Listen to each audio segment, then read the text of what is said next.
The DCSRA headquarters is open and operated in a safe manner, and the DCSRA board meets using Zoom. Programs like this one and Wednesday open discussion meetings are held on Zoom. If you would like to become a member of DCSRA, visit our website, democraticlubofthesanta Rita Area.org, or you can contact us on Facebook at Santa Rita Dems. The website, Facebook, and the blast are important ways for the community to stay informed. If you live in Quail Creek, you can find DCQC online at dcqc.org. We also have Zoom meetings and presentations for the membership. Any contribution, small or large, are greatly appreciated and can be made on the website or at headquarters. If you would like to be a part of Turning Arizona Blue, visit us either online or in person. And I was with you 5 years ago because I am a lifetime criminal justice reformer. I have devoted my entire life and career to fighting for civil rights and due process and advocating for the most vulnerable populations in our community. I'm Laura Conover and I'm running for Pima County Attorney. And I'm gonna argue that it's one of the most important races on the ballot that's probably already at your home right now. Because 60% of the general fund goes to law and order. So this couldn't be more critical at a more critical moment in time. Because true reform is more humane and more responsible to the taxpayer. We've been dealing with the war on drugs here since the 80s because we are at the end of a 40-year administration that is sunsetting with the retirement of Barbara Lowell. And while there were innovative programs at the beginning, we've become trapped in a criminal justice system that is still fighting that war on drugs, that tells the voters that I'm the county attorney and I'm working so hard for you by breaking the record every single year, including last year, on felony filings, the most ever recorded in Pima County Superior Court history. And the highest percentage of that, nearly a third, for simple drug possession or even just drug paraphernalia. We've known for so long that we cannot continue to prosecute our way out of drug addiction or mental illness. And the question in front of us now is simply this: do we continue on with the status quo, with the office that chose its next successor as they did in 1996? Or do we embrace, for the first time in 40 years, a candidate from outside the office, a highly skilled, high integrity attorney manager who can come in from outside the office and reframe that $40 million budget in a way that is more humane and more responsible to the taxpayer? I am a lifetime Democrat, and it's not just that I'm the candidate that has always been registered a Democrat. It's that I've always been here with you since the 90s, fighting for candidates and causes so important to us. And we can tell that because of the broad coalition that supports not only me, but supports reform. You can see it in Nina Trasoff, who is my campaign chair, who I campaigned for when she was about to become our vice mayor and is now my campaign chair. You can see it in Congressman Grijalva and the late Richard Elias and Sharon Bronson. So you can see it in the Board of Supervisors. You can see it at the city level with our mayor, Regina Romero, our vice mayor, Paul Cunningham, and city councilwoman, Nikki Lee. You can see it that the community is so ready for this when the Tucson Metro Chamber decides the reform candidate is the one we're going to back because we're finally ready to stop felonizing all of our hard workers and our skilled laborers because it's not good for our economy. You can see it far and wide with Planned Parenthood and the Sierra Club choosing the candidate who they know will protect our most precious resource, our Sonoran, beautiful Sonoran Desert. I'm asking you to join me. I want to inspire you to finally choose this moment in time when we can have true, real reform. I am with you. Stand with me. Ask me your tough questions. I'm ready for them. Let's go. I'm excited for a great debate. Thank you. Okay, thank you, Laura. Jonathan, you're on. All right, thank you. Can you hear me? Yes, we can hear you.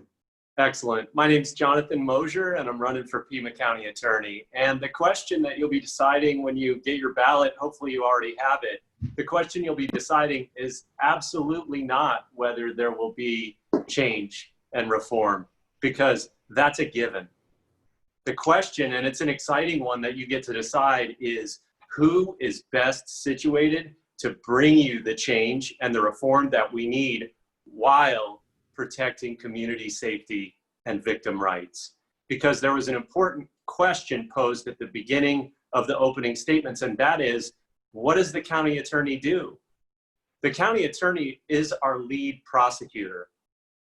And one of the most important things we do at the county attorney's office is protect this community from things like child molestation, fatal child abuse, sexual assault, domestic violence, impaired drivers, murder.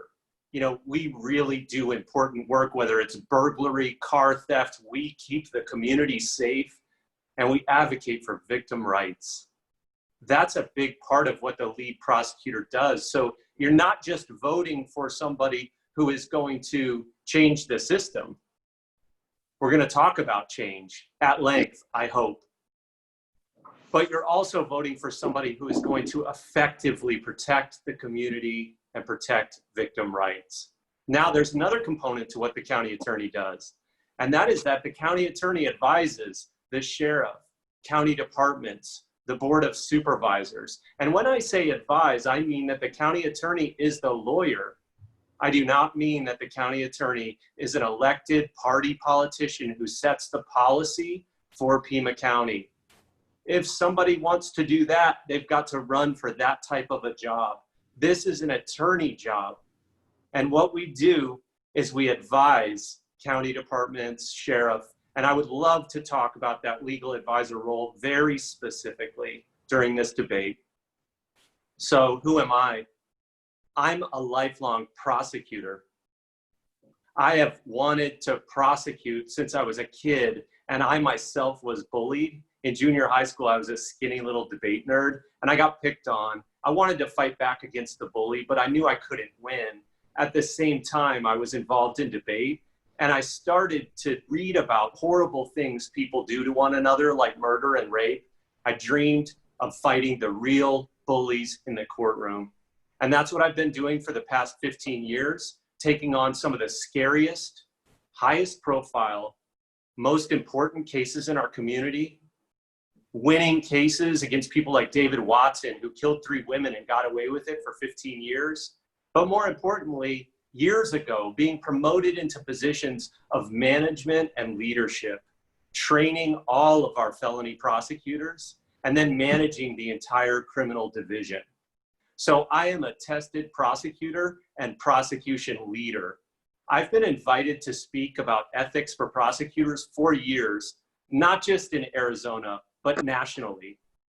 So I'm ready to lead the criminal division on day one. I'm also the only candidate for this office with significant and major civil legal experience. So I'm ready to act in that legal advisor role. But now let's talk for a second about reform. I am a committed reformer. And when I say that, I've been working within a system that I see needs dramatic change. And I've proposed the most specific reform platform. Why do I say that? Well, because the Arizona Daily Star editorial board took a look at all the candidates, interviewed them at length publicly. Unlike some of the other endorsements that have been mentioned, this was a public interview process inviting participation by the public. And the Daily Star said, not only do I have the most specific and detailed plan for reform, but I've got the steady hand to implement it. So look, we're not going to be prosecuting adults for personal possession of marijuana. We're going to drastically expand drug treatment alternatives to prison. We'll stop seeking the death penalty. We'll expand restorative justice approaches like the community justice boards that work so well in the juvenile setting, and many other changes I look forward to talking about today. But make sure when you check that ballot box that you remember not to take for granted the fact that we also need to protect community safety and victim rights and provide solid legal advice to elected political members of the Board of Supervisors as well as county departments. And you need a steady hand who can accomplish all of that with the experience to get the job done. That's me. I look forward to our discussion. Thank you so much for being here today. Okay, thank you, Jonathan.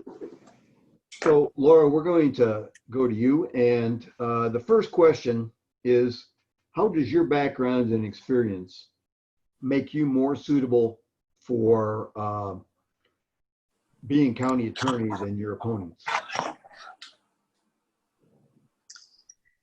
Thank you, John. I want to make a very clear distinction. I've spent my entire career fighting for civil rights and due process and criminal justice reform. It's known community-wide. And 2 years ago, the judges on the federal bench appointed me to represent nearly 400 contract attorneys.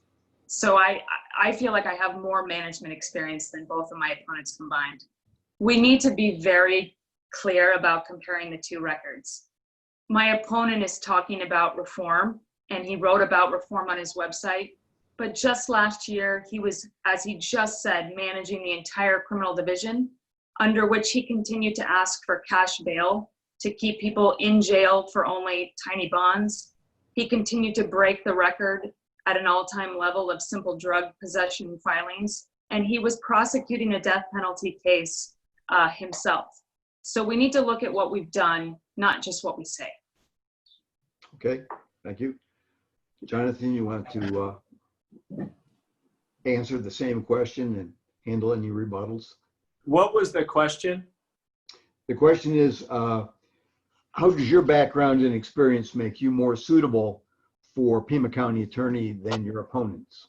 So what I'd like to do is have a minute to answer that, and then I would request a minute in rebuttal so that I can address the multiple points that were raised specifically about me.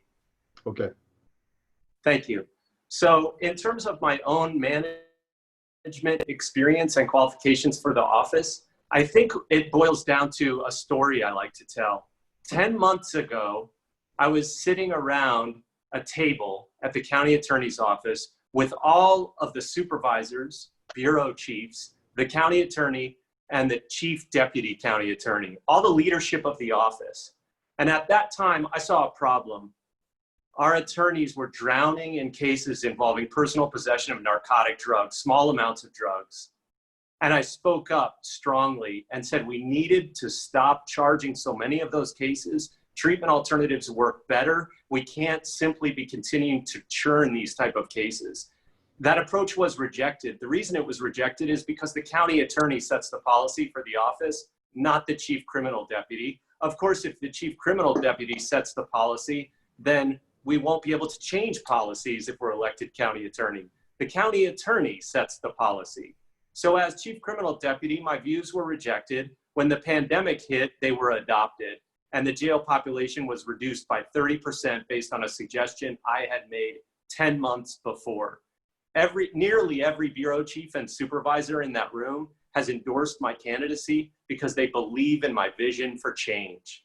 Now, responding to a few of the attacks on me that were made, first of all, I don't get to choose whether we seek the death penalty unless and until I'm elected county attorney. And if elected, I certainly won't seek it. Now, the case that's being referred to is the serial child killer of Isabel Celis and Maribel Gonzalez. And yes, I did put that case together, and yes, I did handle that case. And it's going to take a steady hand and leadership to make sure we do the right thing on cases like that. It would be really hard to do that work if your first day studying how to be a prosecutor is your first day as lead county attorney, lead prosecutor. And then finally, I would say that the proof of my reform platform is in the details, which are set forth online. And it's a platform that's been endorsed by a wide variety of community leaders. Please look at it at mosier2020.com. Thank you. Okay. John, would it work to have 1 minute of rebuttal there as well? Sure, go Just ahead. as a point of procedure, I did not mention my opponent. Yes, I know. But I told Laura that I'd give her the same opportunity, so. Thank you. Thank you very much. I think we need to talk about two things. We need to talk about the courage of leadership. If you don't agree with who's running the office and you have strong moral objections, you have to have the strength of character and the courage to stand up to that. There are high integrity attorneys, homicide prosecutors in that office who have told Ms. Lawal, to her credit, that they can't and won't prosecute death penalty cases. My opponent was not one of those. He was willing to prosecute death penalty cases. And it's a really critical distinction about what we can rely on when someone's actually elected to office. And I want to draw a logical distinction as well and just say this. Look, if my opponent really was fighting Ms. Lawal so much, it is curious that she handpicked him, endorsed him, campaigns for him, and gave her entire campaign staff. It's a question. It's a question we should ask. Okay. Let's move on to the next question, and try to be as specific as you can. So, what are your reform plans specifically for the county attorney's office? I think, does Mr. Mosher get to go first this time? No, you go first. Oh, should I? Oh, okay. Yeah. Thank you. Sorry, Yes. Sean. And we can trade back and forth if that's the preference of Okay. opponent. I want this to be fair. I have very specific plans. I cannot abide cash bail anymore. It's the hallmark of my platform, and I've been fighting it for so long. Tiny little cash bonds that trap people in jail merely for no other reason than they can't pay that bond. It's been a terrible scourge, and it's caused racial disparities, and I've been fighting it for years. And I think that's how I came to get the endorsement of John Legend and the Bail Project. I'm going to go down to the Mission, a section of the jail every night for as long as it takes to teach prosecutors how to argue conditions of release that keep the community safe, but keep people at home and on the job, because we need people with their families and we need them working through the process. We're going to deflect on simple drug possession instead of jailing. We're not going to break the record on felonies, and I'm going to have a fraud unit. I'm the only one talking about a fraud unit, and that's a minute. Okay. Thanks, John. All right. So, Jonathan, how about you? What are some specifics ways that you're going to reform the county attorney's office? Yeah, and I'll mention that the specifics are all listed on my website. That is at the station. You can look them up yourself. Take a look. Mosher 2020 reform. I will stop prosecuting adults for personal possession of marijuana. It's a waste of scarce resources. I'm not going to wait for the legislative change. I'm the first candidate to recognize there is a statutory outlet. We don't have to waste scarce resources on that. I'll increase treatment alternatives to prison dramatically. And by dramatically, I mean from a few hundred people to thousands of people that are going into treatment instead of headed towards prison. I'll stop the death penalty. We've already talked about that. I wasn't allowed to make that sort of change. And I believe in prosecuting and protecting my community so much. I just wasn't willing to quit and give up my life's passion. I'll expand community justice boards. Talked about that. What I mean is get them into schools so kids don't have to be arrested to get the benefit of that resource. I will decriminalize poverty, and our experienced prosecutors don't need to be taught how not to ask for money bond. The fact is there's a policy right now that prevents them from being able to do what they want to do. That's why they've endorsed my vision for the future. Thank you. Okay. John, can I do this for just a second? Something popped up into the chat box that says we've lost the YouTube feed. Should we pause and check? George, are we okay? George, are we okay? George says we're okay. Yes, you're okay.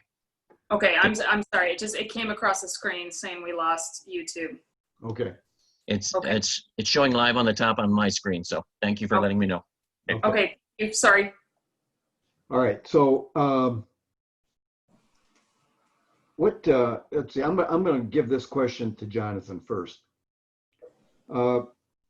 Jonathan, what specific kinds of things can you do in the county attorney's office to sort of end the school to prison pipeline?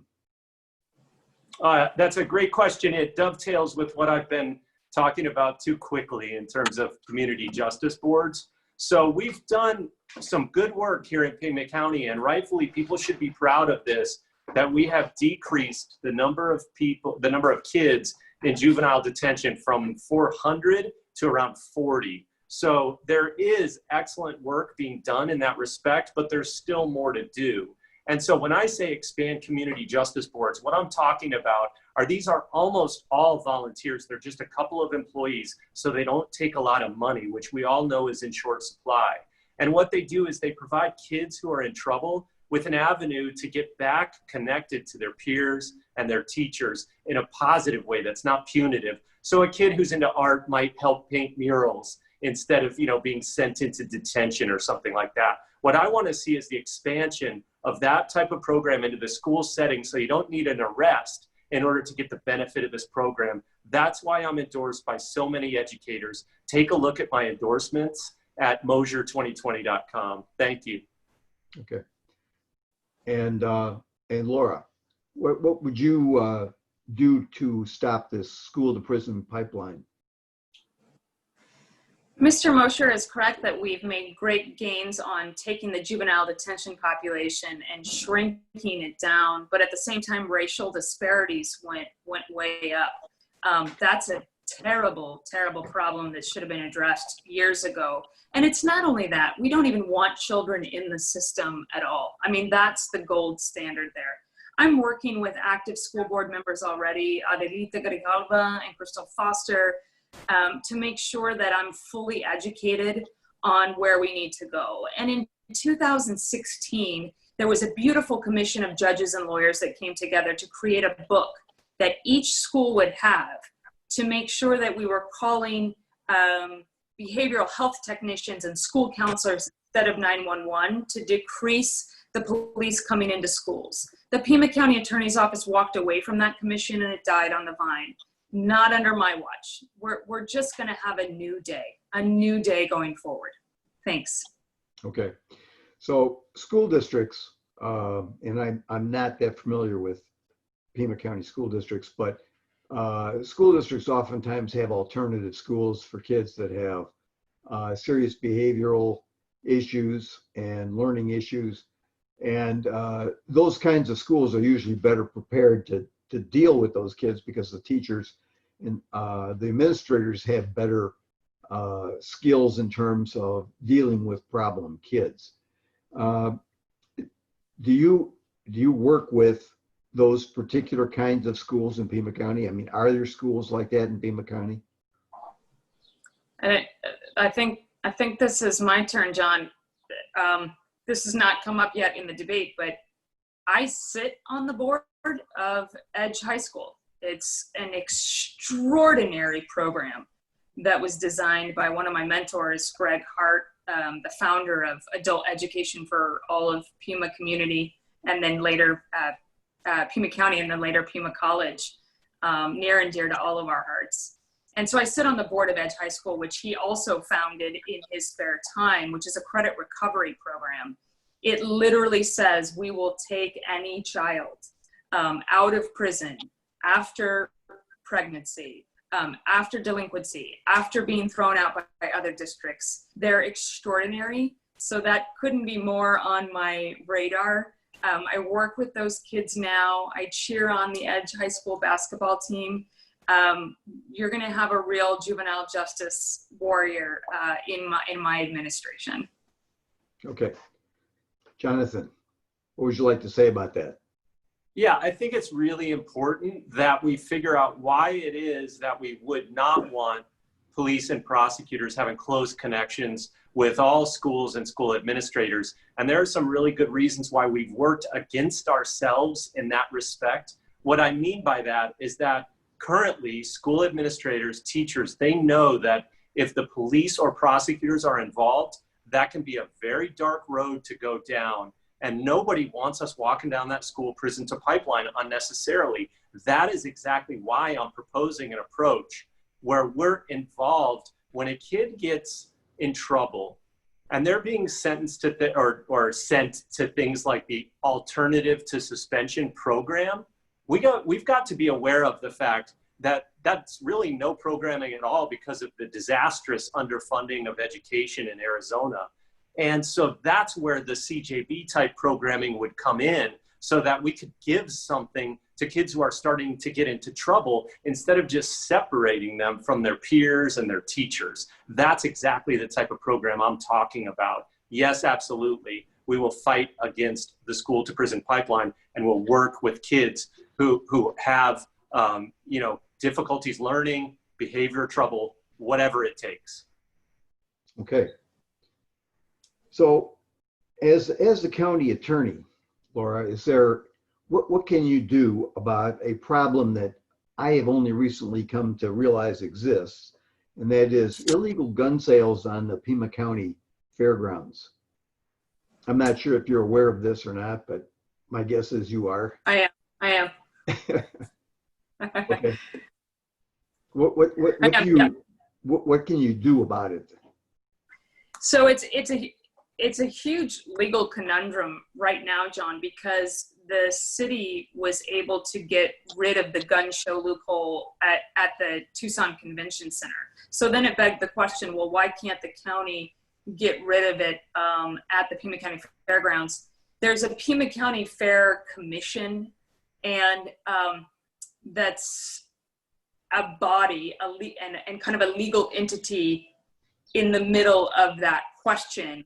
And the Pima County Attorney's Office has advised the Board of Supervisors that there's nothing that can be done to fix that. I think there's always an answer. So we're definitely going to be reopening that. Is it a simple contractual answer?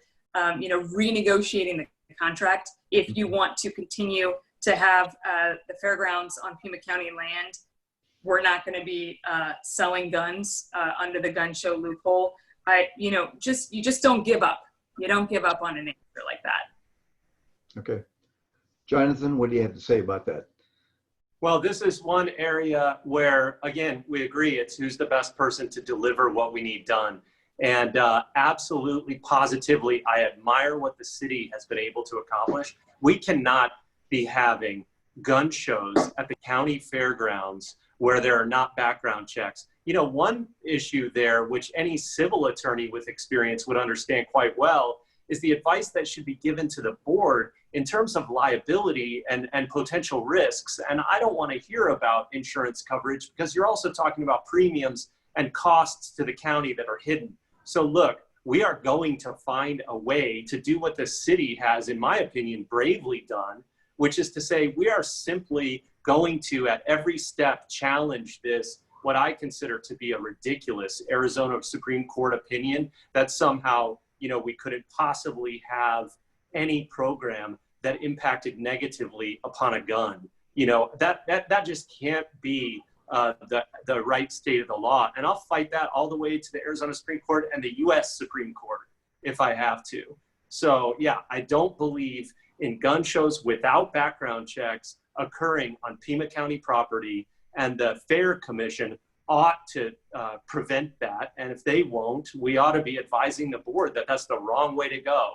Now, one thing to point out is that the county attorney doesn't just snap their fingers and make that policy. That is going to have to be a decision of the Board of Supervisors. But as the legal advisor, we can put forth the best legal advice possible. I would like to take another look at that issue. Okay. Thank you. So the next question for Laura,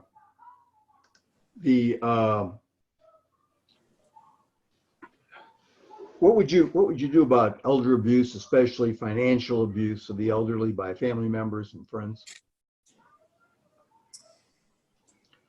John, when I first realized that I was suddenly out of nowhere going to hibernate my law practice and put my whole life aside and run for Pima County Attorney, I thought I was going to have a chance to spend time with people all over this massive, beautiful county, not knowing the pandemic would hit. I started in Green Valley and Quail Creek, and I spent a lot of time there over the holiday period. And all I heard, I was campaigning on my platform, which was that we must reframe this budget. We must stop dumping and losing and draining our money away in this $40 million budget on simple drug possession. We got to reframe the priorities, and we have to have a fraud unit for the first time in 20 years to go after fraud and scam. And spending time in Green Valley showed me that the problem is rampant. And it's a kind of elder abuse that makes my blood boil. It's not that I'm just planning to build a fraud unit, it's that it will happen. My mentor from many, many years ago at the law school, Jack Chin, is re-upping his Arizona bar license because he ran white collar clinics here. And he's going to come back on sabbatical and help me open the first fraud unit in 20 years. It couldn't be more important to me. Okay. And then we'll go to Jonathan. And how do you feel about handling this kind of situation? I feel it's very important, and I do want to correct the record in a couple of respects. So the county attorney's office actually prosecutes literally hundreds of fraud schemes every single year. So there's not a unit entitled the homicide unit. There's not a unit entitled the carjacking unit, and that doesn't mean we don't handle homicides and carjackings. So we handle frauds, including against the elderly. One thing I want to point out, because I was surprised when this was part of a platform early on, it seemed not to recognize some jurisdictional issues. The Attorney General's office has sole jurisdiction over consumer fraud. So we just don't get to do consumer fraud. And then a lot, sadly, of the fraud scams cross state lines and even national lines. And those are expressly and solely the jurisdiction of the U.S. Attorney's Office. I have great working relationships with both of those offices. The task force against senior abuse is run out of the Attorney General's office. We will have the expertise. We'll continue to have people doing that work in our office. And it's absolutely critical we protect the elderly, not only from financial abuse, but from physical abuse, which we do an exemplary job of. And I look forward to continuing that work. Thank you. Okay. John, my platform was described. Could I have a minute rebuttal, please? Yeah. Okay. Thank you. Okay, I'm just going to start my clock. So we're talking to someone about someone's platform who was a Fed for 8 full years under the Obama administration. I was a federal defender because I'm bilingual. So I was there from 2008 to 16. So yes, the strong connections are there. Here's the difference. It's really important to look at those 7,000 felony filings that were filed last year. It's on my website. I think it's under facts or facts matter, because it's like less than 2% could be considered fraud because there's no fraud unit. The Maricopa County Attorney's Office has a robust fraud unit. And yes, sometimes they do the work with their resources and lawyers, and it's filed in federal court or it's filed by the Attorney General's office. That's no reason to give up on fraud and scam. It's to just say someone else will take care of it. And I think that's why it's frankly become so rampant here. It's just not under my watch. We're going to have a local number, we're going to have local reporting, and we're going to have local help. Thank you. Okay. Okay. So I'm going to give Jonathan the next question here. The phrases law and order and defund the police have taken on negative connotations in various parts of society with people of various political persuasions. And how do you go about balancing these with people who take extremist views? This is such an interesting issue. It really relates to some figures I heard that 60 or maybe even over 70% of Arizonans both believe Black Lives Matter, of course, and they also believe in supporting law enforcement. So what do we take of that? What I take from that is that you need a steady hand at the county attorney's office, not a party politician. And it's somebody who can build bridges, not deepen divides. So if you look at my tripartisan support, it really is interesting to consider the fact that I've united independents, Democrats, Republicans around the most detailed and specific criminal justice reform platform. Look at my website, mosier2020.com, look at the reform platform, and then consider the fact that people are saying I have Republican support. It's really quite amazing. I will build bridges to get the job done. We agree on more than people think, more than is being expressed, and we can improve the criminal justice system and make it one we all can be proud of with a steady hand running the county attorney's office. Okay. Laura, do you want to follow up on anything there? Yeah, is it okay if I take the question as well? Yes. Mhm. Okay, great, perfect. We are in extraordinary times. There's absolutely no doubt.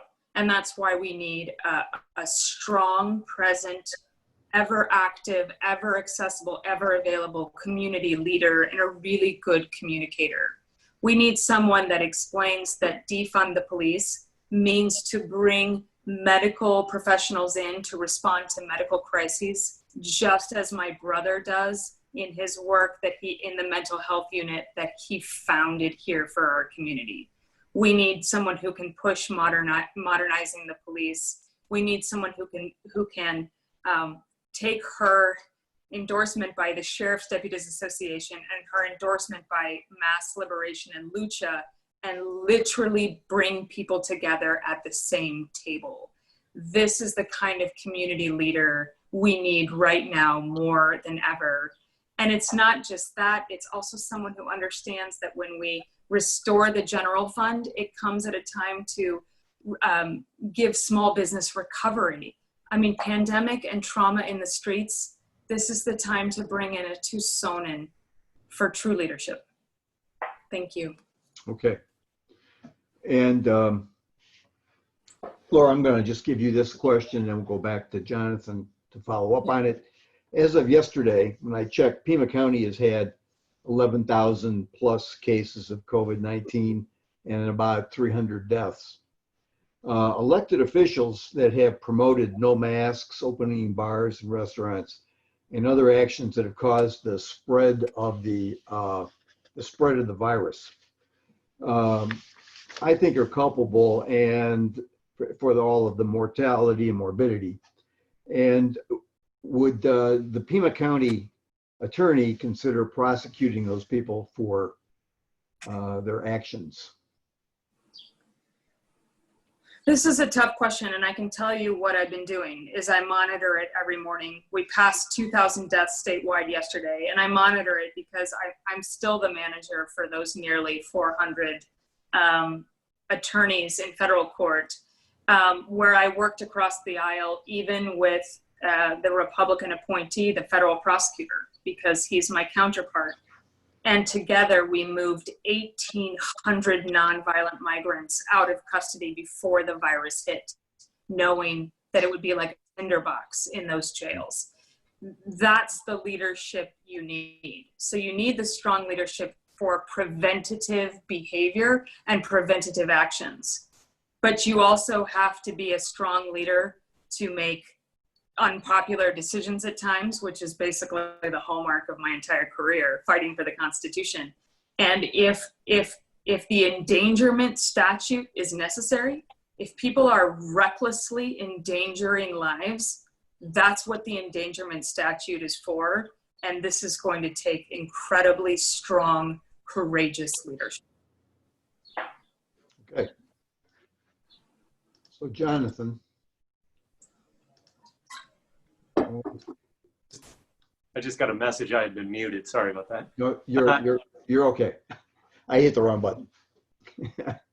So, yes, you know, I think it's interesting. Let's take one step back and remember that we're talking about, when we talk about reform, one of the main issues we're all concerned with is mass incarceration, over prosecution, the use of prosecution resources indiscriminately. And, you know, one of the things that happens is every time there's something that's very upsetting, a child is murdered. And so we end up with laws that are extremely draconian for anybody who does anything to a child, which is probably appropriate, right? I've spent a lot of time enforcing laws like that to protect children, prosecuting cases like that. But what we don't want to do is end up, because we are all extremely horrified by political decisions being made around the pandemic, we don't want to try to criminalize politicians. I think that probably would not be a good solution here. Certainly, if somebody is themselves recklessly exposing another person to the virus, that is something where we can and will look at prosecution. I'm somebody who has leaned forward in prosecuting cases involving reckless driving and deaths due to reckless handling of weapons. The Jenna Iop case was charged after years of it sitting uncharged because of me taking a look at it. So I will definitely lean forward on recklessness that results in illness and death. But at the same time, I would just pose a cautionary note that we don't want to try to criminalize our political divisions. That's probably not going to be the solution to this crisis. Wear a mask. Stay in if you can, please. Okay. What I was trying to get at here was that politicians are actually encouraging people by not carrying out or carrying through on rules that come from the county level or the state level, and they end up confusing people to the point where people don't know what the rules are. Wear a mask, don't wear a mask. It seems like it's up to the individual. And considering the way the COVID virus is spread through the state, it just seems to me that it would be, the only way we're going to flatten the curve and bring the number of cases down is social distancing, wearing masks, and closing down everything except essential businesses. And I just don't see Arizona politicians doing that. And it may be because they have certain political views, but public health should override those, in my opinion. You're not going to hear any disagreement from me, John. Okay. I don't think we should attempt to, as much as we all might want to, I don't think we should attempt to, incarcerate the political party with whom we're opposed. That's all I'm trying to say. Yeah. I agree 100%. We got to wear masks. We need clear direction from public health leaders like Chairman Ramon Valadez of the Board of Supervisors, who I'm proud to have his endorsement. Okay. So I'm going to go back to Laura. And Laura, this question of enforcing the law and at the same time dealing with systemic racism in the justice system. What are some ways that this can be solved? And John, that's 1 minute. You can take two if you need it. We have time. Let me try to answer that in 1 minute. In 2003, when I arrived in Pima County Superior Court, the county attorney's office said, we have a real problem. This group of prosecutors is not at all diverse and does not reflect our community. In 2020, my opponents are still saying that we have a real problem here. This group of prosecutors does not reflect our community. 17 years. I can't wait anymore. I'm going to diversify with my hiring and recruiting. I want people who grew up in these neighborhoods. It needs to be more bilingual. Why is it that every government job I had to prove I was bilingual before I could even interview for the job? Should not our prosecutors, sufficiently enough of them speak Spanish for that 18-year-old Spanish-speaking victim trying to describe a sexual assault to her prosecutor, the prosecutor that's prosecuting the case? The data shows when you diversify that group, then eventually you get reductions in racial disparities in the jail. Eliminating cash bail will help. Opening up probation instead of prison mandatory sentences and the draconian policies in play right now. I could go on. I'm out of time. Yes, it's a huge problem. Okay. And I'm 1 going to minute. turn to Jonathan and see what he has to say about this. I'll try to resist the urge to talk fast because I do have a lot to say about this. First of all, we've got to get away from a money bond situation. People should be in jail only if they present a risk to community safety. Why was Ted Bundy able to post a bond, get out, and kill again? It's ridiculous that it would be based on money that someone's held in jail. That also has disproportionate racial ethnic effects. Same with our failed hypocritical marijuana policy, which I will end, and I've been talking about since the day I announced my candidacy. So that war against marijuana has, frankly, overtly racist roots, in my opinion, and we'll get away with that, and that'll help the numbers. But let me say this, I'm not going to wait for policies like that to accomplish what we need. What we need here in Tucson is as the African-American population in the jail not to be 3 times the population in our community. And I will assign a prosecutor to go through those cases individually until there are not disproportionate impacts, and we will then move on to other minority groups. That's critical to win back public trust and confidence that we have a system we can all be proud of. I'll take dramatic steps like that. By the way, I recruited and hired a bilingual law student to become a prosecutor in our office, and we will encourage and promote diversity. One problem we have, which you might not know if you've never worked in our office, is that a lot of diverse prosecutors are then hired by the U.S. Attorney's Office because they pay 40% more money.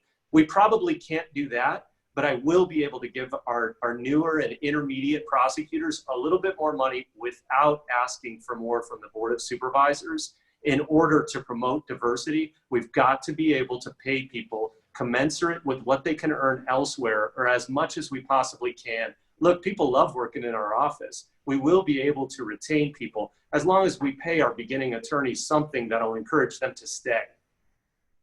Okay. I'm going to go to Laura. And Laura, in terms of the county's role in immigration, because we have such a large border shared with Mexico, what roles can the county play in helping develop an immigration policy so that we're not detaining children and separating them from their parents and having people die out in the middle of the desert trying to reach someplace when they get lost? What kinds of things can we do to change this immigration problem? I think it's critical having a leader who's worked in immigration and criminal and immigration and the intersection. It's critical having a leader like me with that background, who's bilingual, who's worked with migrants and their families for, I don't know, since the 90s. To have that understanding that you then impart on your prosecutors. This county attorney's office continued to allow people to get deported, even legal permanent residents to get deported by refusing to eliminate paraphernalia off of plea agreements. Not under my watch. I'm not going to be in the business of separating families unnecessarily. Matt Green has already agreed, and for those of you who don't know, he's a local regional immigration expert. He's going to come in for biannual trainings for the prosecutors in the office to make sure that they don't get anyone accidentally deported, so that they understand the immigration consequences, so that we are all working to keep families together so we get just outcomes, not vengeful or exaggerated deportation outcomes. Thank you. Mm-hmm. Okay, thanks. And I'll go to Jonathan and. So first of all, I do think it's important just to make sure everyone understands the county attorney's office does not prosecute immigration matters. Mm-hmm. And the reason I say that is because I wouldn't work someplace that did. I do not support our failed immigration policies, and the county attorney's office has nothing to do with them. That being said, we can still impact immigration issues in a couple of ways. First, I'm not just going to have a couple trainings a year, and the reason is because immigration law is tough, and our prosecutors don't necessarily know it. So I want an in-house immigration specialist who will advise our prosecutors so that they never do something in a plea that has an unintended consequence of deportation. Let me tell you a little story about how strongly I believe in that. I became aware when I was chief criminal deputy of a young man, 18 years old. He was going to miss his high school graduation and get deported because he had a little bit of marijuana. And his lawyer was actually a recognized immigration expert, but failed to understand that we would waive all fees and get that kid into diversion and make sure that he would not get deported. I convened a meeting and made sure that happened so that that kid remains in the United States where his family is, where he grew up. I simply won't allow consequences like that from plea agreements that are so unfair. That ends on my watch. The other thing that people should know, because the question was about how can the county attorney affect immigration and people dying in the desert, please understand, on the civil side, we can do wonderful things, and we have done some. Humane Borders puts stations out in the desert so people don't die due to a lack of water if they can make it to one of these stations. Right. And our civil division, I'll say papered the deal, meaning they do the legal paperwork to make that happen. So maybe it's not, public and high profile work, but behind the scenes, isn't it really nice to know that that's happening out of our office? Sure. So let me just ask you to explain the word, when you talk about diversion, what exactly do you mean by that? Is that for me? Yes. Yes. Yes. Diversion is so important. What diversion is, it happens in all kinds of different contexts. And forgive me, I've thrown that term around, and it is a technical term in my business. Diversion means instead of having a criminal case winding its way through the system with all of the costs and labor that are associated with a case moving through the system, instead, we basically put a pause on the case and we say, we're not going to deal with this case if you take this class, or if you complete this counseling, or whatever the requirements of diversion may be. In drug treatment programs, the diversion requirement is often that you attend either inpatient or outpatient substance abuse counseling as required by a screening evaluation. So that's what diversion is. Okay, thank you. Laura, do you want to say anything about that? Yeah, it might be helpful because it's a distinction, I think, between us. 2 years ago, the Tucson Police Department started deflecting, and that is not diversion. That is straight to Kodak on-demand treatment, 24 hours a day, 7 days a week. It allows police officers to ask the simple question, am I dealing with someone struggling with a drug addiction right now? Or am I dealing with someone who's like a danger to society? And if it's a drug addiction, they don't go to jail. They go straight to Kodak on-demand treatment. And that is because no matter how hard we try, jail is unhealthy, unsafe, and traumatic, and it's no place to start treatment. We need, especially with first-time people who are first-time interacting with the justice system and with police, to go to treatment first so they don't get a felony and they don't get a record, so that we stop cutting our labor force off at the knees. Diversion is an intensive court program for someone on their 4th or 5th time, and it's not working. And of course, we have lots of people, because we've been fighting the war on drugs for 20 years and just cycling people out of jail. So that's what diversion's for. Or if there's other criminal activity going on, and then the system clamps down with an intensive court program called diversion. So that's a pretty big distinction probably from the platforms. So George, because the mention of my platform and some discrepancies, can I please address that for 1 minute? Yeah, you're on. Please. Go ahead. Excellent. Okay, that's actually not a distinction between our platforms at all. In fact, deflection is something I support. I'm endorsed by the Tucson Police Officers Association. So interestingly, I'm endorsed by the organization that does deflection. And my opponent is endorsed by the organization that does not, the Sheriff's Department. If I'm the legal advisor to the sheriff and the Board of Supervisors and the county administrator, of course I will be doing everything in my power to get them and all other law enforcement agencies in Pima County to use deflection, which is the ability of the officer not to make an arrest in the first place and instead take the person to treatment that they need right on the spot.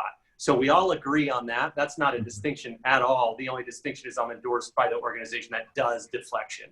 The thing about diversion, that was, forgive me for saying this, but that's just not accurate. I don't understand what's being said. Diversion doesn't have to do with whether you're in trouble 4 or 5 times. It's not equated with an intensive program. Diversion can be as simple, literally, there are marijuana diversion programs where you take a class. Now, I'm not going to have any prosecution for marijuana, so I'm just using that as an example. Diversion has nothing to do with how many times you've been arrested. What it is it is a pause in the criminal proceedings, could be your first arrest or your 10th arrest. And then if you do what's required, and it could be any number of things, a class, counseling, then your case is dismissed if you successfully complete the diversion program. I'm the only candidate. I think the reason I'm talking about it more accurately and more specifically is because I am the only candidate who has helped design and build diversion programs. Thank you. Okay. Can I, John, could I just take maybe even just 30 seconds? You're on. That's a helpful clarification, Mr. Mosher, and I'm very glad you support deflection. And my concern has been that Tucson Police Department's deflecting and the sheriff's aren't, which is a horrifying disparity that the county attorney's office never should have allowed. Where on one side of Valencia you get treatment, and the other side of Valencia you get jail. And that's why I went after the Sheriff's Deputies Association endorsement so hard. And they endorsed not only me, but reform because they want deflection, and thank goodness. So I don't want to dream and study the rest of my life criminal justice reform. I really want to bring it in. So it's good. Okay. Thanks. All right. So, Laura, I'll start with you for this question. Let's suppose that you win the election and you find yourself in a position where you have to work with both Mark and Jonathan. How is that going to go? That is a very specific question. They're both on a leave of absence, and I think they're going to have to make personal choices. So it's very hard for me to speak for them about what they want to do. I know Mr. Mosher announced at a debate once that I had a firing list, and he promised to publish the quote, the recording of that the next day, and it never showed up because of course I do not have a firing list. Of course I don't. And my reputation on that speaks for itself. I need supervisors who are going to go on an inspiration tour, quite frankly, to recruit and hire excited prosecutors who, after this culture we've had for a long time, are going to seek justice. They're not going to seek the win. We're not going to win at all costs. We're not going to have that attitude anymore. We are going to seek justice. And it's going to be a really exciting new day in that office. We're going to end the retention problem. We're going to increase morale. And it's exciting. It's such a wonderful time of potential. Thank you. Okay. So I'm going to go to, whoops, wrong button. Can you hear me? My turn? Yeah, you're on. Great. Okay, thank you.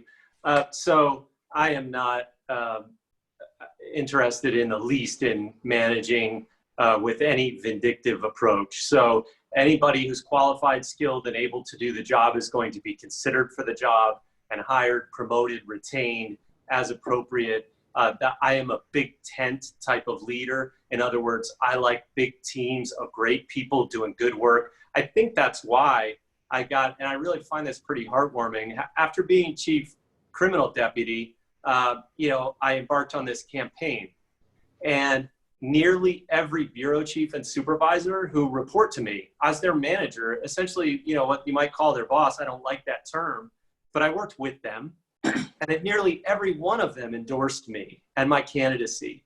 And that's not because I represent the same old thing. That's because they've seen my vision for reform up close in meetings, in disagreements in the office, published on my website. And these folks are excited for the future. There isn't a problem of morale at the county attorney's office. Those of us who actually work there in management roles have all had this experience. Someone coming in and crying in your office, literally tears coming out because they have to leave because to make enough money to support their family, they've got to go take 20% more money in Pinal County as a prosecutor. In Florence, Arizona, they can get paid as much as 20% more money to leave Tucson. It makes no sense. I will, without seeking any money from the Board of Supervisors, find efficiencies in the office. I know where they are because I've been working there. I've been managing and leading the office. I have widespread support because people know on day one, I'll be able to come in and make a better office and address issues like that. I really look forward to it.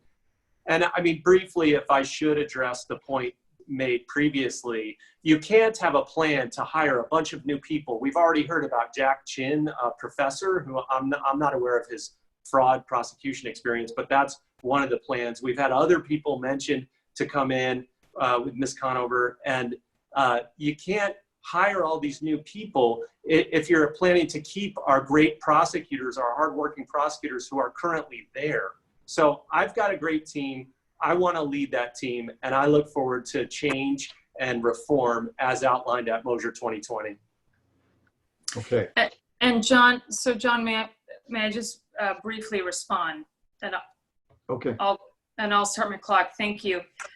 You can go on a hiring spree when you have a $40 million budget, and the administrative line item on that budget is often larger than the entire civil division of lawyers in your office. And that's inevitable. Look, it's inevitable. After 40 years, you're going to have this entrenchment that builds up of administrative overhead that is opposite of running a lean and mean machine.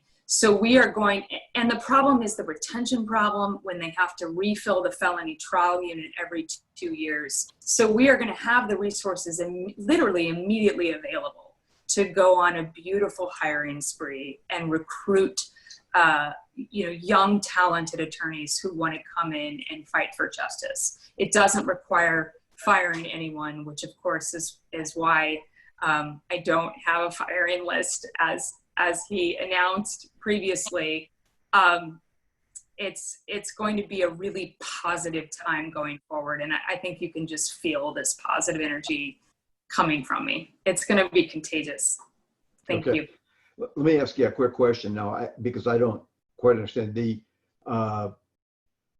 salaries that get paid in the county attorney's office. Those are determined by who? Well, in my budget, it's going to be determined by me, and I think that administrative line item, is just going to go away naturally because it's literally the administration that works with Miss Lowell, who's retiring, and that's what's going to free up so many resources, and then not writing millions of dollars of taxpayer check money for the death penalty anymore, not wasting it there, not wasting it on drug paraphernalia prosecutions when treatment's a third of the cost. It's uncomfortable to look at that group of attorneys that are so low paid and to think why, and they don't get the same money that their colleagues get in other legal offices. I mean, it's terrible. And it has to be reframed. It has to be reworked, that $40 million budget. So there are going to be easy ways to raise morale quickly by both pay and by training. Okay. And George, you asked a follow-up there, and I don't know, am I going to get a minute on that? Yeah, go ahead. Well, the question was really a more limited one. You asked the follow-up question. You said, who sets the salaries? And very interestingly, the answer was, well, I will if I'm elected. And you see, there's actually policies, and in the county government, the county administrator, Mr. Huckleberry, must approve those salaries. So that's not actually accurate that as the county attorney, you just set whatever salaries you want. They have to be approved by the county administrator who himself answers to the board of supervisors. So look, within salary ranges that are currently existing, we can bump people up by finding efficiencies within the office. I'm endorsed by the IT director, the office administrator, folks working throughout every staff and leadership position in that office. And again, it's not because I stand for the same old. They've watched the debates. They've seen the platform since October of last year. It's because of my vision for change. We will be more lean, but in order to get more lean, your first day on the job probably should not be your first day ever in the office and your first day ever as a prosecutor. That's not really the recipe to make the most effective changes the quickest. Okay. John, should I take a second to rebut that? All right. Okay. Go ahead.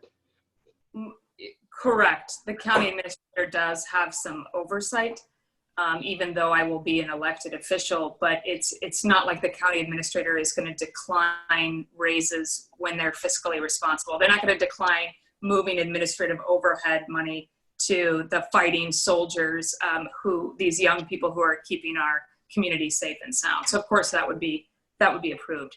But here's the bottom line. The fact that I haven't been prosecuting in that office is my strength, not my weakness. It's time after 40 years to bring an attorney in from outside the office to breathe fresh air into that building. That's the choice. Thank you. So John, I don't know how much back and forth you'll allow, but I do want to address that point because it was directed at me. Okay. I'll tell you what, we'll end it here though, okay? Yeah, that's great. Thank you. So I just want to point out, 40-year administration to me seems a little meaningless. And the reason I say that is I haven't been prosecuting since I was 11, right? I'm 51 years old. I don't know about a 40-year administration. What I know about is what I want to do. And you can look at it at Mosier2020.com. That's what I'm pledged to in writing. That's why my endorsers have endorsed my campaign platform. It is what I stand for. And the people who know me, who have been working inside that office, know that it's consistent with the vision I have announced and fought for years. There is currently a county attorney, and she sets the policies somewhat differently than what I would choose. And I mean, you can interpret somewhat however you like, but just look at the policies. It's why the Arizona Daily Star endorsed my candidacy. They specifically said I had the most detailed plan and the steady hand to deliver it on day one. Now, the thing about being a tested prosecutor is we are talking throughout this whole debate as though all that needs to happen is change, but we've got to make sure we continue to protect community safety and victim rights. And it'd be really hard to think about how you'd lead prosecutors in that work when you've never, ever studied prosecution until day one as lead prosecutor for Pima County. That would be an unusual way of going about effective change. Okay. So my last question is, I'm going to ask Jonathan to ask Laura one question. I'm going to ask Laura to ask Jonathan one question. And you can just you can ask Laura a question something that you would like to know about, and Laura to ask a question of you that she would like to know about.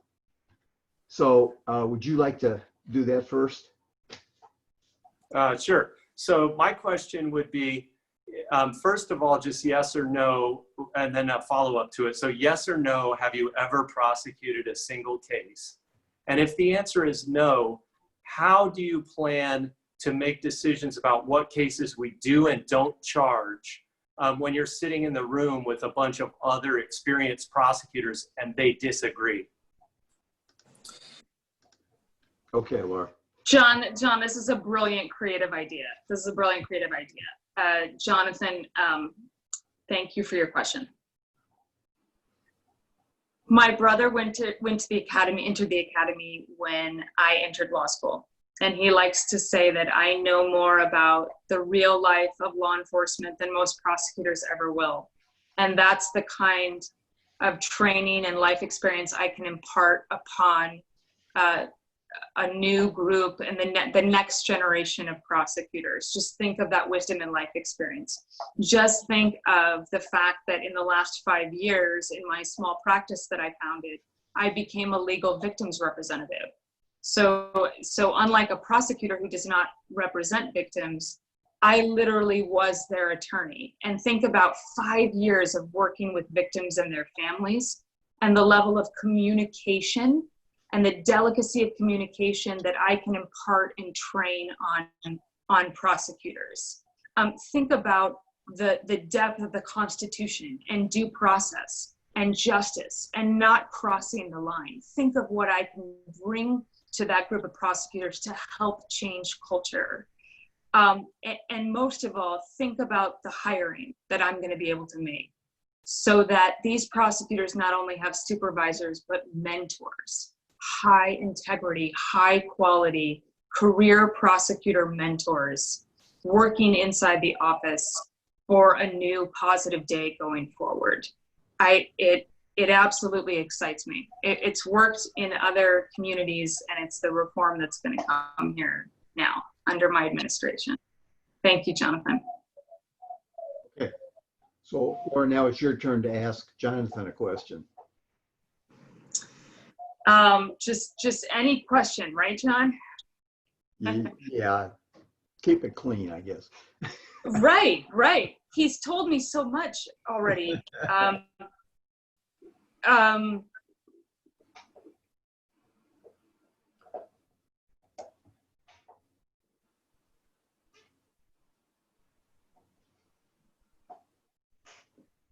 It's the first time in the campaign I'm drawing a blank.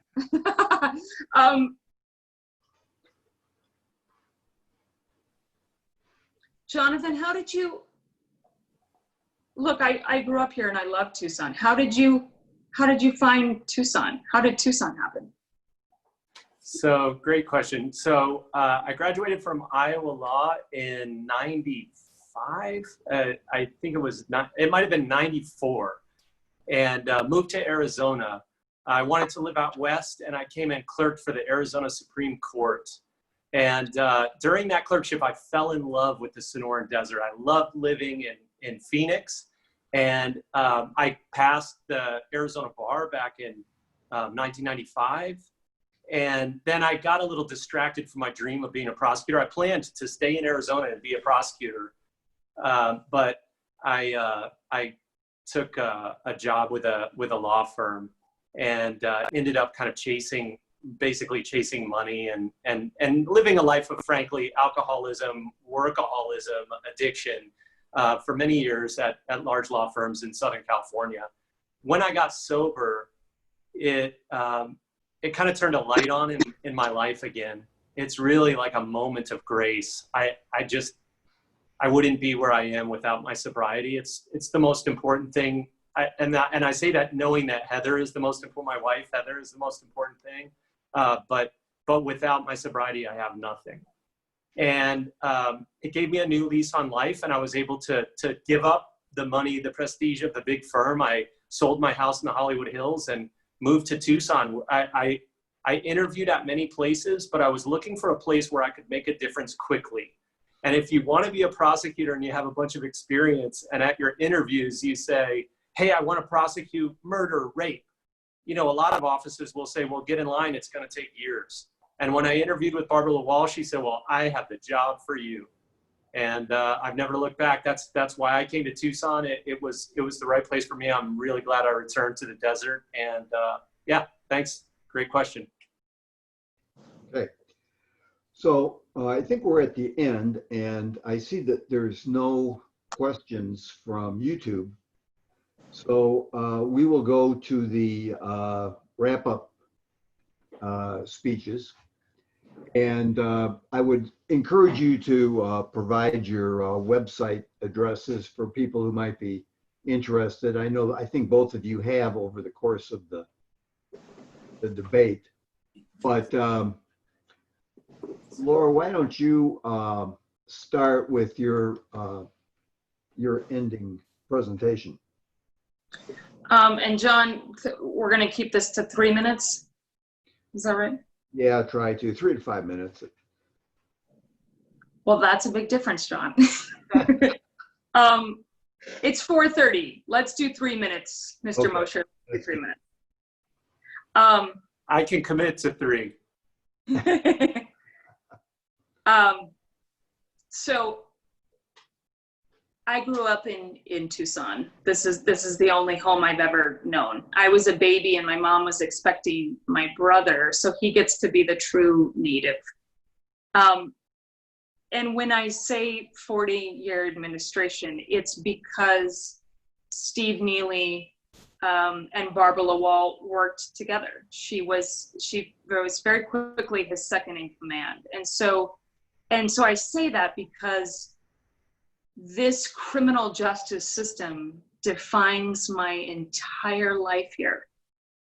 So it's not about Mr. Mosher and being 11 years old. It's that we've only had one system my entire life here. And it was born at the height and popularity of the war on drugs, which said that a strong, hardworking prosecutor could prove their merit to the public by convicting and jailing and imprisoning as many people as possible, without realizing how harmful that was going to be for our community, how impossible it would be when we felonized way too many people and marked them for life, branded them for life with a felony, and destabilized their employment for life, that it would leave us eventually less safe and unhealthy. That's why I am at this crossroads right now. I didn't know the retirement was coming. I didn't have the warning and planning. It just happened. It got announced. And suddenly I had to ask myself if I was this invested in this home that I love. Would I shut down my practice in November? Would I ask my family to put life on hold? Would I answer a lot of strange questions to my 6-year-old who is all about vote mama, vote Laura? And the answer was yes, and I don't regret it. It's been a hard road. The establishment is worried about change, and change is uncomfortable, but we are desperate for reform. The time is now. It can't come soon enough, and we're going to do it responsibly and meaningfully, and we're going to protect victims, and we're going to go after fraud and scam, and we're going to end up healthier than we were before. And I'm asking for your trust and your vote. And I'm asking you to tell all your friends and family, Laura Conover on their ballot box, lauraconover.com, Conover for County Attorney on Facebook. Be well, be healthy, be safe. And I hope to see you in person again soon. Take care. Okay, thank you. Okay, Jonathan. Thank you. So what I want to make sure everyone understands is that the county attorney, as the lead prosecutor and lead civil attorney, is charged with being the lead prosecutor, meaning protecting community safety and victim rights. And so while we talk about reform, because everyone agrees we need reform, there is no question you're going to get reform. Everyone can take a deep breath, because we know we're going to get much needed changes. Go to Mosher2020.com, reform, look at my reform platform. We will have change. But the thing is that protecting the community, I've heard it said by my opponent that protecting the community is the easy part. And that would be, I guess, easy to say if you've never prosecuted a case. It's very difficult to hear if your life's work is prosecuting the most difficult and heinous crimes that people will do to one another. You know, putting together the Isabel Celis case, that's the easy part. That's just not true. and the statement that every jurisdiction in the land does just a great job of protecting children in their communities and fighting domestic violence and fighting all forms of violence. Take a look at the George Floyd case. If I had been the lead prosecutor in that jurisdiction, you would have had a charge immediately. I've talked about that in detail. You can see my statements on my website under the news tab if you're interested. You need an experienced prosecutor to protect community and safety and victim rights while we make much needed reforms. But how do you know that I'll make the much needed reforms? You know, when I was chief criminal deputy, I brought in a man to speak at our office. His name was Michael Morton, and he had been in prison in Texas for over 20 years for murdering his wife, a crime he had not committed. Why would I have an exoneree come speak to us at the county attorney's office? And I invited defense lawyers because I believe in a collaborative approach. This is really a fresh and different perspective that I took, inviting an exoneree to come and talk to our lawyers. And I introduced him with the remarks that the most important thing we do is not obtain convictions. It is to not convict an innocent person. You know, when we talk about defending the Constitution, we defend the Constitution as prosecutors in quite a number of ways, because the Constitution includes victim rights in Arizona, and it also includes the rights of the accused that we must protect, and those are important as well. And you need your lead prosecutor to be somebody who can tell people how to put together cases in an ethical and appropriate manner and how to get the job done. You know, I ran into somebody on the street about 5 months ago, and I had made a promotion of somebody to misdemeanor supervisor. And the person I ran into was a criminal defense lawyer, and they stopped me and said, "Jonathan, that was such a great move. She was such a hidden gem." That's management. That's leadership. That's what I want to put into action. I know the players. I know the role. I know how to do the job and make the changes. Please visit Mosier2020.com. Look at the reform tab. Look at the endorsements. And please, when you fill out your ballot, check Jonathan Mosier for Pima County Attorney. I very much appreciate your time and attention. Everybody be safe, wear a mask, and it doesn't just apply to other people, it's all of us. Stay in if you can. You know, we'll get through this together. Thank you. Okay, thank you very much. And we're going to end the debate here. I've been asked to remind people that Mark DeBolt was invited, but he was not able to attend today. And the